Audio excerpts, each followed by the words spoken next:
శ్రీహరితో ఉన్న నీకే శ్రీహరితానే భర్త కలడు దైవవాకులు తెలిపినను నారదమునియే వెడలెనుగా నారదముని ఆకాశాలతో నారాయణుని ఎల్లని చెప్పారు ఎడ్ల వయసు వచ్చిన బిడ్డకు పెండి చేయగా నిశ్చయించి మహాసరాలు ధరణి దేవి దేశాలన్నీ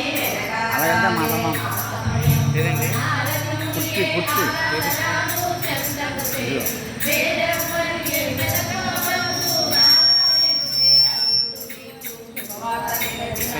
పని చేస్తుంది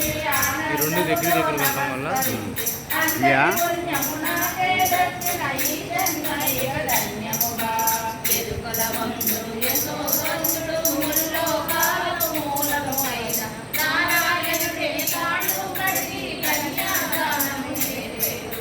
ఆకాశరాజు దంపతులు ఆనందములో ఉండేవా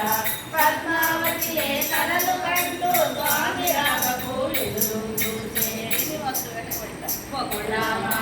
వద్దకు చేరి శ్రీనివాసుడు కోరిక తెలప వేటకు వెళతానన్న బిడ్డకు జాగ్రత్తలనే తెలిపెను తల్లి అది